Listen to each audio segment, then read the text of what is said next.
Hello students, I am Aziz sir and I am going to teach you English literature. Class 9th, watch this video carefully all students of class 9th. I am going to teach you English literature, that means English reader book, that is your Behave book. If you have this book, Behave book, then open it.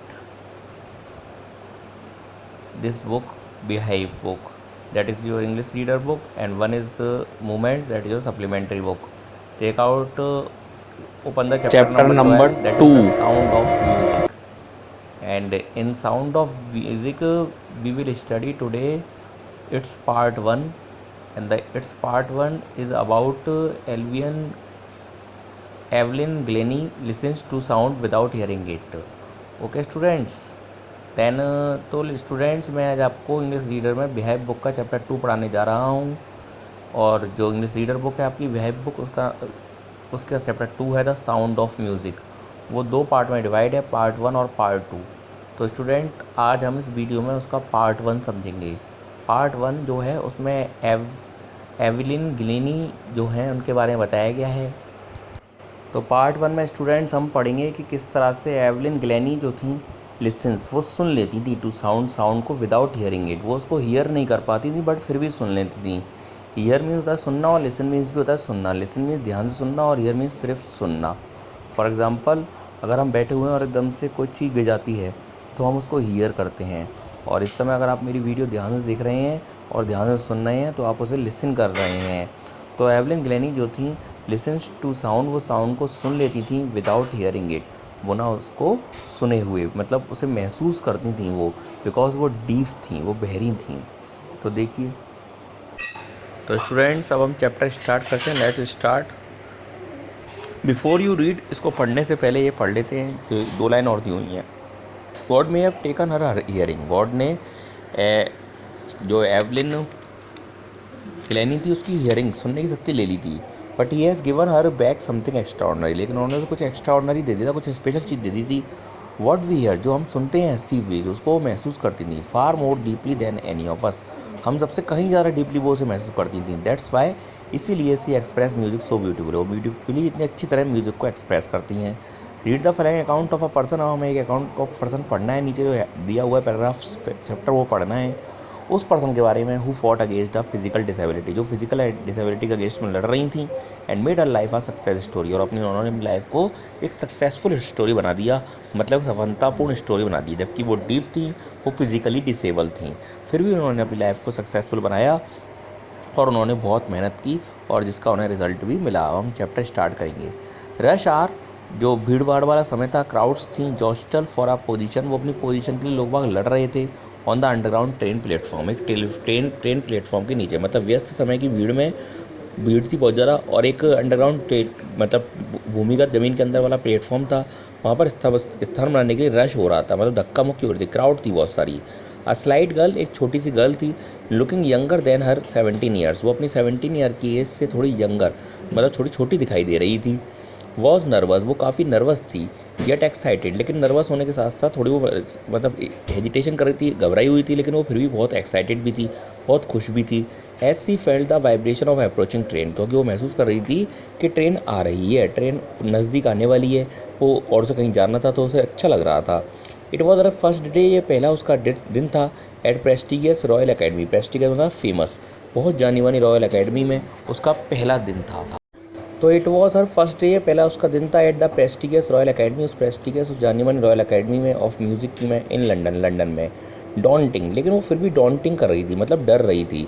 Enough for any teenager, किसी भी teenager की तरह। Teenager वो होते हैं student जिनकी as 13 से 19 के बीच में होती है। 13 और 19 तक की स्पेलिंग सब में टीन आता है, इसलिए उन्हें टीनेजर कहा जाता है। तो वो जो थी वो काफ़ी डॉन्टिंग, डर रही थी, थोड़ी सी उसे घबराहट हो रही थी। और वो एनी टीनेजर की तरह फ्रॉम अ स्कॉटिश फार्म, जो एक स्कॉटिश फार्म से आने के कारण वो थोड़ी डर रही थी। बट दिस अपराइजिंग म्यूजिशियन, लेकिन वो जो आगे बढ़ने वाली उसके अंदर जो फीलिंग थी उसे आगे बढ़ना है और इस टाइप की वो म्यूजिशियन थी, म्यूज़िक बजाने वाली थी, फेस्ड अ बिगर चैलेंज, उसने बहुत सारे बड़े बड़े चैलेंज फेस किए थे। देन मोस्ट, कहीं ज़्यादा, हम लोगों से कहीं ज़्यादा, अधिकतर लोगों से कहीं ज़्यादा उसने बड़े बड़े चैलेंज फेस किए थे। सी वॉज प्रोफाउंडली डीफ, वो लगभग डीफ थी। डीफ मतलब कौन होता है? बहरी थी। अब पैराग्राफ नंबर 2, सेकेंड पैराग्राफ देखेंगे students. Evelyn Glennie's loss of hearing has been gradual, उसकी जो लॉस ऑफ हियरिंग हुई थी, मतलब जो उसकी सुनने की शक्ति चली गई थी, वो बहुत ग्रेजुअल थी। ग्रेजुअल मतलब होता है स्टूडेंट्स, वो जो थी वो धीरे धीरे हुई थी, मतलब धीरे धीरे वो बहरी हुई थी। हर मदर रिमेंबर्स, उसकी मदर को याद है, नोटिसिंग समथिंग, उन्होंने ये नोटिस किया था, वॉज रॉन्ग, उसकी मदर ने ये नोटिस किया, उसकी मदर को अभी तक याद है, उन्होंने नोटिस किया था कि कुछ गलत हुआ है, कुछ रॉन्ग है। When the 8-year-old Evelyn was waiting to play the piano, उसकी जो मदर थी वो उसको बुला रही थी कि वो आए और पियानो बजाए। उसकी दे कॉल्ड हर नेम, उसका बार बार नेम बुला रही थी। क्या नाम था उसका? Evelyn Glennie. And she didn't move, लेकिन वो मूव नहीं कर रही थी। आई सडनली रियलाइज, तभी मुझे महसूस हुआ, उसकी मदर कह रही हैं, सी हेडंट ईयर, कि शायद वो सुन नहीं पा रही है, शायद उनकी सुनने की शक्ति खत्म हो गई है। सैड इसेबल ग्लैनी, ये इसेबल ग्लैनी ने कहा। इसेबल ग्लैनी जो थी उसकी मदर का नाम है। उन्होंने ये कहा कि वो शायद बहरी हो गई, ऐसा उन्हें जब वो 8 साल की जब पता चला। फॉर क्वाइट अ वाइल, थोड़ी देर के लिए, Evelyn managed to conceal her growing deafness, उसकी वो धीरे धीरे करके बहरापन बढ़ता जा रहा था, वो उसको किसी तरह काउंसिल कर रही थी, मीन्स छिपा रही थी। फ्रॉम फ्रेंड्स, अपने दोस्तों से, एंड टीचर्स, और अपने अध्यापकों से। बट बाय द टाइम, लेकिन कुछ समय तक बाद, सी वॉज 11, जब वो 11 साल की हुई, हर मार्क्स वर हैड डेट्रॉयड, उसके मार्क्स कम होने लगे उसके पेपरों में। एंड हर हेडमिस्ट्रेस, और उसकी हेडमिस्ट्रेस थी, मतलब जो टीचर थी उनकी, हेडमिस्ट्रेस हेड थी टीचरों की, argue her parents to take her eye specialist, और उन्होंने उससे कहा कि उसको जल्दी से जल्दी किसी स्पेशलिस्ट को दिखाने की ज़रूरत है। स्पेशलिस्ट मतलब जो उसको देख सके, अच्छा डॉक्टर, किसी विशेषज्ञ को दिखाने की ज़रूरत है। तो एवलिन ग्लैनी के बारे में हम ये पढ़ रहे हैं, जिनकी सुनने की शक्ति लगभग 8 ईयर में जब वो थी चली गई थी, और उन्होंने 11 साल तक इस बात को छुपाए रखा अपने दोस्तों और टीचर से। और फिर बाद में जब उनके मार्क्स घटने लगे, उनके मार्क्स कम होने लगे, तो उनके टीचर्स को और उनके फ्रेंड्स को पता चला। उनकी हेडमिस्ट्रेस ने उनकी पेरेंट्स को बुलाया, उनके माता पिता को, और उनसे कहा टू टेक हरा स्पेशलिस्ट, कि वो उन्हें स्पेशलिस्ट के पास लेकर जाएं, उसको दिखाएं। इट वॉज देन डिस्कवर्ड, ऐसा बाद में डिस्कवर किया गया, that her hearing was severely impaired, कि उनकी हियरिंग जो थी, उनकी जो सुनने की शक्ति थी, ये बाद में पता लगा कि उनकी जो सुनने की शक्ति थी वो बहुत बुरी तरह से प्रभावित हो गई थी, बहुत डैमेज हो गई थी धीरे धीरे करके। देवर एडवाइस, उन्हें एडवाइस दी गई that she should be fitted with hearing aids, कि उन्हें हियरिंग एड्स मतलब कान में लगाने वाली मशीन दी जाए जिससे वो सुन सकें। And send to the school और फॉर डीप, और उन्हें बहरों के स्कूल में भेजा जाए जहाँ बहरे बच्चे पढ़ते हैं, डीप बच्चे पढ़ते हैं। Everything suddenly looked black, said Evelyn, Evelyn कहती हैं कि जैसे उन्हें ये पता चला कि वो बहरी हो गई हैं, वो सुन नहीं पा रही, उन्हें सुनने की शक्ति चली गई है। एवरीथिंग सडनली लुक्ड ब्लैक, सब कुछ उनकी नज़र में ब्लैक हो गया, मतलब सब कुछ उनकी ज़िंदगी में अंधेरा छा गया, बहुत अंधेरा हो गया। मतलब वो काफ़ी ज़्यादा निराश हुई कुछ पलों के लिए, कुछ टाइम के लिए, जब उन्हें ये पता चला कि उनकी डीफनेस आ गई है, मतलब वो बहरी हो गई हैं। देन आएंगे स्टूडेंट पैराग्राफ नंबर 3 पर। But Evelyn was not going to give up, लेकिन एल्विन जो थी वो गिव अप करने वाली नहीं थी, मतलब वो अपनी इच्छा छोड़ने वाली नहीं थी। सी वॉज डिटरमाइंड, वो निश्चित थी, to lead a normal life, कि उन्हें एक नॉर्मल ज़िंदगी जीनी है, ऐसे नॉर्मल लोग जीते हैं। And pursue her interest in music, और उन्होंने अपने म्यूज़िक में इंटरेस्ट को और बढ़ाया। वन डे, एक बार क्या हुआ, she notice a girl playing a xylophone, उन्होंने देखा एक लड़की जो है वो जाइलोफोन बजा रही है। एंड डिसाइडेड, उन्होंने डिसाइड किया that she wanted to play it too, कि वो भी जाइलोफोन बजाना चाहती हैं, वो उसको सीखेंगी बजाना, कैसे भी किसी भी तरह की वो बहरी थी। Most of the teacher discourage, हर ज़्यादातर टीचरों ने डिस्करेज किया उनको कि मतलब तुम नहीं सीख पाओगे, तुम बहरी हो। बट लेकिन एक परक्यूनिस्ट थे, परक्यूनिस्ट तबला बजाने वाले होते हैं स्टूडेंट, वो थे रॉन फॉर्बस, स्पॉटेड हर पोटेंशियल, उन्होंने उनकी क्षमता को, उनकी जो इच्छा थी सीखने की, उसको पहचाना। He began by turning to large drum, उन्होंने स्टार्ट की अपनी उनको टीचिंग सिखाना, एक दो बड़े बड़े ड्रम बजाए उनके सामने, टू डिफरेंट नोट्स, और वो अलग तरह के साउंड क्रिएट कर रहे थे। Don't listen through your years, he would say, जो रॉन फॉर्बस थे परक्यूनिस्ट, मतलब एक तबला, वो जो बजाने वाले थे, तबला बजाने वाले स्पेशलिस्ट थे, वो कहा करते थे don't listen through your ears, अपने कानों से मत सुनो। Try to sense it some other way, इस आवाज़ को किसी और तरह से समझने की कोशिश करो। सेज एल्विन, एल्विन कहती हैं, सडनली आई रियलाइज, तभी मुझे महसूस हुआ, I could feel the higher drum from the waist up, तो उन्होंने महसूस किया, वो कहती हैं सडनली आई रियलाइज, मैंने महसूस किया I could feel the higher drum, मैं जो बड़ा वाला ड्रम है उसको महसूस कर रही हूँ फ्रॉम द वेस्ट अप, अपनी कमर के ऊपर से, एंड द लोअर वन जो छोटा वाला है उसे महसूस कर रही हूँ फ्रॉम द वेस्ट डाउन, अपनी कमर के नीचे से। फॉरवर्ड्स रिपीटेड द एक्सरसाइज, उन्होंने एक्सरसाइज बार बार रिपीट करी, उसके जो फॉरवर्ड्स थे, नॉन फॉरवर्ड्स जो थे। एंड सूल एल्विन ने डिस्कवर, और जल्दी ही एल्विन ने डिस्कवर कर लिया that she could sense certain notes, कि वो कुछ नोट्स को सेंस कर सकती हैं ऑफ हर बॉडी, अपनी बॉडी से। तो एल्विन ने डिस्कवर किया that she could sense certain notes, कि वो अलग अलग धुनों को, अलग अलग नोट्स को सेंस कर सकती हैं in different parts of her body, अपनी बॉडी के अलग अलग पार्ट्स में। I had learn to open my mind, वो कहती हैं कि मैंने अपने माइंड को ओपन करना सीख लिया है, एंड बॉडी को ओपन करना सीख लिया है, to sound and vibration, sounds के लिए, आवाज़ों के लिए, और वाइब्रेशन के लिए। And the rest was she determination and hard work, और बचा हुआ जो है वो उसका रीज़न मेरा जो बहुत बड़ा शीर डिटर्मिनेशन, बहुत दृढ़ निश्चय है मेरा, कि मैंने निश्चय किया था कि मैं सीखूंगी, और मेरा कठिन परिश्रम है, जिसकी वजह से वो फिज़िकल डिसेबल्ड होने के बाद भी म्यूज़िक इंस्ट्रूमेंट बजाना सीख गई और बहुत बड़ी म्यूजिशियन बन गई, काफ़ी फेमस भी हुई, जबकि वो डीफ थी, डीफ मतलब बहरी थी, और वो कहती हैं कि वो साउंड को सुन नहीं पाती हैं, लेकिन फिर भी वो साउंड को महसूस कर पाती हैं, और इसके लिए वो अपने अलग अलग बॉडी ऑर्गन का यूज़ करती हैं, वहाँ से वो महसूस करती हैं। 4th नंबर देखिए, she had never looked back from that point onwards, उसके बाद उन्होंने उस पॉइंट से कभी भी पीछे मुड़कर नहीं देखा, मतलब एक बार सक्सेस पा ली तो आगे ही बढ़ना है। सी टूर द यूनाइटेड किंगडम, वो कई बार यूनाइटेड किंगडम गई विद द यूथ ऑर्केस्ट्रा के साथ, ऑर्केस्ट्रा होता है स्टूडेंट म्यूजिशियन का ग्रुप, उनके साथ वो गाने के लिए यूनाइटेड किंगडम तक पहुंच गई। And by the time she was 16, और जब उनकी एज सिर्फ और सिर्फ कितनी एज थी, 16 ईयर की थी। She had decided to make music her life, उन्होंने डिसाइड किया कि वो म्यूज़िक को अपनी लाइफ बनाएंगी। She auditions for Royal Academy of Music, उन्होंने रॉयल अकेडमी ऑफ म्यूज़िक में भी ऑडिशन दिया, and scored one of the highest marks in the history of academy, और उस अकेडमी की सबसे ज़्यादा मार्क्स उन्होंने हासिल किए। सी ग्रेजुअली मूव्ड, वो धीरे धीरे करके मूव करने लगी from orchestra work to solo performance, मतलब पहले वो ग्रुप में एक साथ म्यूजिक गाया करती थी, म्यूजिक बजाया करती थी, वो धीरे धीरे सोलो परफॉर्मेंस मतलब अपना सिंगल परफॉर्मेंस करने लगी। ऑर्केस्ट्रा हमने बताया एक साथ बहुत सारे लोगों का ग्रुप, तो वो ऑर्केस्ट्रल वर्क से मूव कर गई to the solo performance, single performance करने लगी।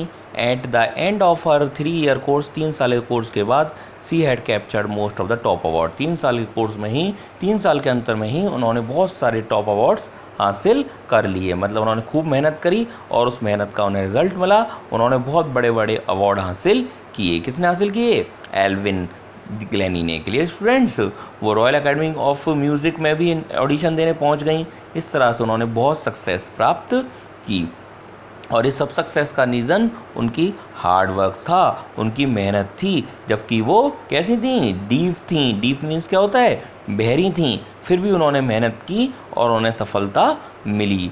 क्लियर स्टूडेंट्स, सबको समझ में आया? देन आएंगे हम, इसके बाद पढ़ेंगे 5th नंबर का पॉइंट।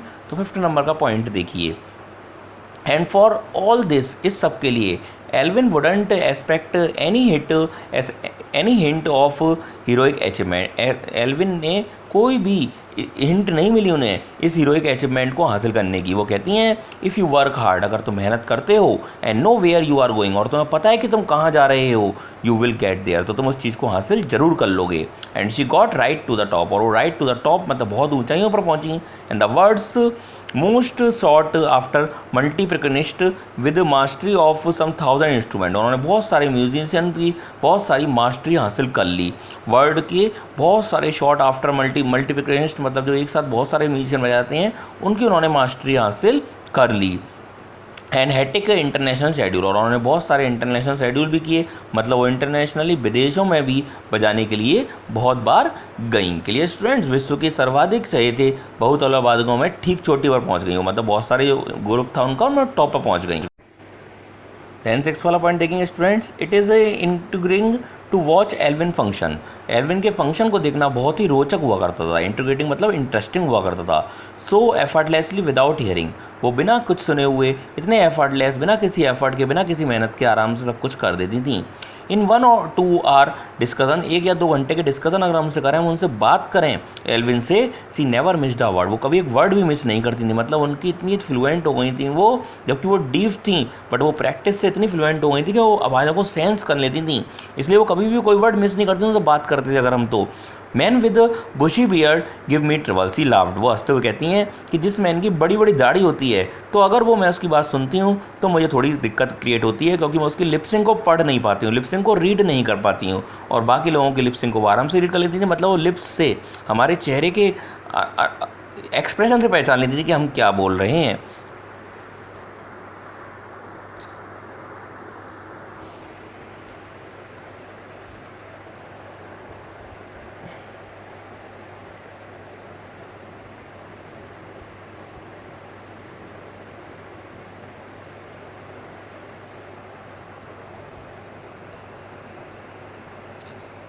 ये देखिए स्टूडेंट, पिक्चर बनी हुई है एवलिन ग्लैनी की। सी इज़ इंट्रोड्यूटिंग टू वॉच एवलियन फंक्शन, वो एलियन के फंक्शन को वो देखने के लिए बहुत इंटरेस्ट लेती थी, उसको बहुत इंट्रोड्यूट करती थी। सो एफर्टलेसली विदाउट हियरिंग, वो बिना सुने हुए बिना एफर्ट के किस तरह से देखिए जाइलोफोन बजाती थी। जाइलोफोन एक तरह से वुड से बना हुआ इंस्ट्रूमेंट होता है, इसमें अलग अलग तरह की अलग अलग शेप की वुड्स लगी होती हैं, लकड़ी के तख्ते लगे होते हैं, उनके थ्रू बजाया जाता है। तो बिना किसी एफर्ट के, बिना किसी कोशिश के द्वारा मेहनत करे हुए आराम से इसको बजा लेती थी, जबकि इस बात के कि वो कैसी थी, डीफ थी, मतलब बहरी थी। तो आगे देखेंगे, it is not just watching the lips, वो सिर्फ लिप्स ही वॉच नहीं करती थी, इट्स द होल फेस, वो पूरे फेस को देखकर रीड करती थी सामने वाला पर्सन क्या कह रहा है। स्पेशली द आइज, मेनली वो किसको देखती थी, आंखों को देखकर रीड करती थी। सी स्पीक्स, वो कहती थी, बोलती थी फ्लोलेसली, बिना रुके हुए, विद स्कॉटिश टिल्ट, स्कॉटिश मतलब स्कॉटिश लिल्ट में, स्कॉटिश आवाज़ में। माई स्पीच इज़ क्लियर, वो कहती थी मेरी स्पीच क्लियर है, because I could hear till when I was 11, क्योंकि जब मैं 11 साल थी तो मैं सुन सकती थी, तो इसलिए उन्होंने अपनी मदर टंग जो स्कॉटिश लैंग्वेज है वो आती थी, इसलिए वो उसे बोल लेती थी, क्योंकि उन्होंने वो बचपन में सुनी थी।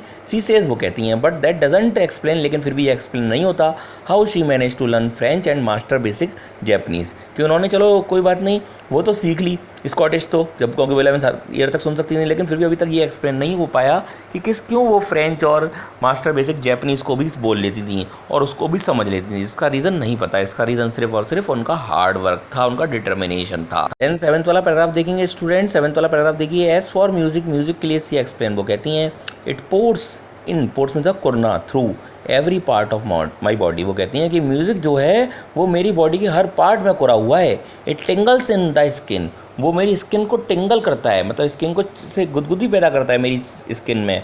माई चीक बोन्स, मेरे गालों की हड्डियों में गुदगुदी पैदा करता है। इवन इन माई हेयर्स, और मेरे हेयर्स में भी गुदगुदी पैदा करता है, मतलब वो सुन नहीं पाते ना कानों में, नहीं तो बाकी सब जगह जो म्यूज़िक है वो इफेक्ट करता है।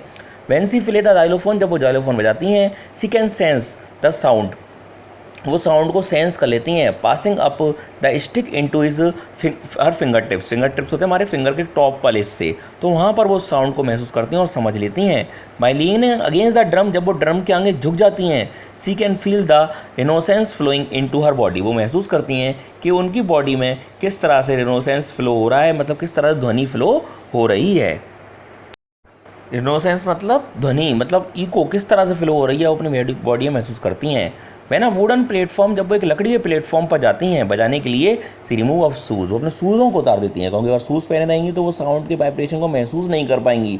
So that the vibration pass through her bare feet, जिससे जो वाइब्रेशंस हैं वो उनके बेयर, उनके नंगे पैरों के थ्रू, नंगे पैर मतलब बिना स्लीपर वाले, बिना शूज़ वाले पैरों के थ्रू उनकी बॉडी में अंदर एंटर कर सकें, अप हर लेग, उनके लेग्स तक जा सकें, और देन वो उस म्यूज़िक को महसूस कर सकें। तो वो कहती हैं कि वो सुन नहीं सकती सिर्फ कानों से, बट वो कानों के अलावा पूरी बॉडी से लिसन कर सकती हैं, पूरी बॉडी से सुन सकती हैं और पूरी बॉडी से समझ सकती हैं। वो कहती हैं कि और म्यूज़िक को सबसे ज़्यादा इंटरेस्ट से सुनती हैं, म्यूज़िक सबसे ज़्यादा इंटरेस्ट लेती हैं। वो कहती हैं कि म्यूज़िक उनकी स्किन में, उनके चीक बोन्स में, उनके हेयर में टिंगल्स करता है, मतलब गुदगुदी करता है, मतलब वाइब्रेशन करता है, और उसी वाइब्रेशन के थ्रू वो उसको समझ पाती हैं, क्योंकि वो उसमें पूरी डीपली समझती हैं। नॉट सरप्राइजिंग, सरप्राइजिंग वाली बात नहीं है। एल्विन डिलाइट्स हर ऑडियंस, एल्विन जो है अपनी ऑडियंस को, जो उनको सुनने आता है, उन्हें बहुत खुश करती हैं। इन 1991 में she was presented with the Royal Philharmonic Society prestigious soloist of the year award, उन्हें ईयर का सबसे बड़ा अवार्ड दिया गया, वो था फिल हारमोनिक सोसाइटीज़ प्रेस्टिगियस मतलब फेमस सोलोइस्ट अवार्ड, सोलोइस्ट मतलब सिंगल उन्होंने परफॉर्म किया उसका अवार्ड मिला। सेज मास्टर पिकनिस्ट जेम्स ब्लैट्स, जो वहाँ के मास्टर पिकनिस्ट थे, तबला वादक थे, जिनका नाम था जेम्स ब्लैट्स, वो कहते हैं God may have taken her hearing, God ने उनकी सुनने की शक्ति उनसे ले ली, but he has given her back something extraordinary, लेकिन उसके एक्सचेंज में गॉड ने उन्हें बहुत कुछ एक्स्ट्राऑर्डिनरी दे दिया है। वॉट वी हियर, जो हम सुनते हैं ना, सी फील्स, उसको महसूस करती हैं, far more deeply than any of us, हम सबसे कहीं ज़्यादा डीपली वो उसे महसूस करती हैं। दैट्स वाई, इसलिए सी एक्सप्रेस म्यूजिक सो ब्यूटीफुली, इसलिए वो म्यूजिक को इतना अच्छा एक्सप्रेस कर पाती हैं, इतना अच्छा बता पाती हैं। एल्विन कॉन्फेस, कॉन्फेस मतलब स्वीकार करना है, एल्विन जो स्वीकार करती हैं that she is something of a work alcoholic, वो वर्क एल्कोहलिक है, मतलब उन्हें काम करना है तो करना है, हर समय काम करना है, फालतू नहीं बैठ सकती, वर्क एल्कोहलिक हैं। I have just got to work, मेरे को काम किसी ना किसी तरह करना होता है, often harder than classical music, और मेरा ये काम जो है वो कहीं ज़्यादा हार्डर है क्लासिक म्यूजिशियन से, but the rewards are enormous, लेकिन उसके एक्सचेंज में जो मुझे रिवॉर्ड्स मिले, जो इनाम मिले, वो भी बहुत सारे हैं।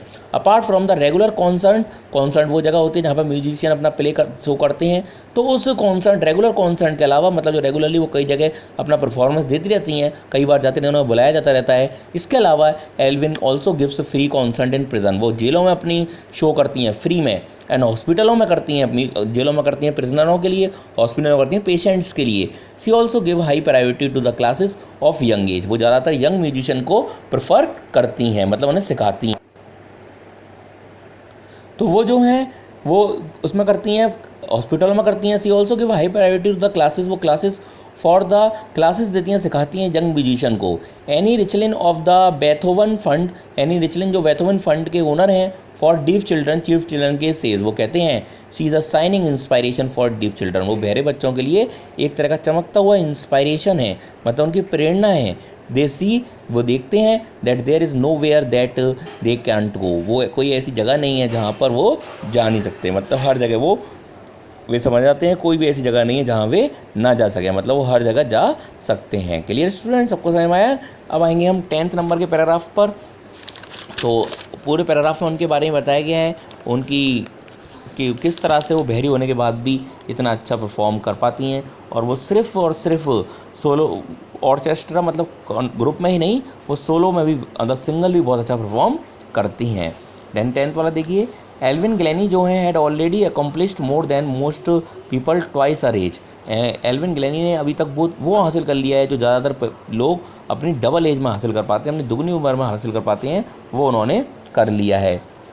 सी has brought percussions to the front of the orchestra, वो ऑर्केस्ट्रा में जो मतलब वहाँ पर बहुत सारे लोगों के काम करने वाले लोग होते हैं, उस ऑर्केस्ट्रा को सबसे आंगन लेकर आई, एंड डिमॉन्स्ट्रेट दैट, उन्होंने बताया it can be very moving, कि वो बहुत मूविंग है।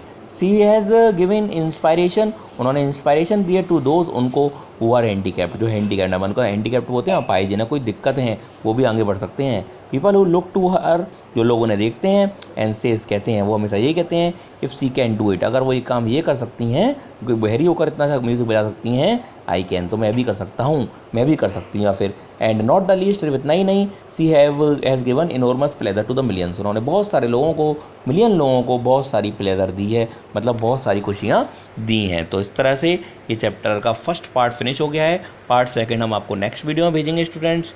आई होप आप सभी को समझ में आया होगा। आप एक बार दोबारा से इसको देखिए, इस वीडियो को, और अब बुक ओपन करके देखिए, तो आपको और अच्छी तरह समझ में आएगा। Okay students, thank you for watching this video students. अगर आपको पसंद आई हो तो उसे लाइक कीजिएगा, और आगे की वीडियोस आपको जल्दी मिल जाएं, और आप पुरानी वीडियो भी देख सकें, इसलिए आप चैनल को सब्सक्राइब कर दीजिएगा। Okay students, thank you for watching this video student. Once again, stay home, stay safe, और in the end only I say goodbye students.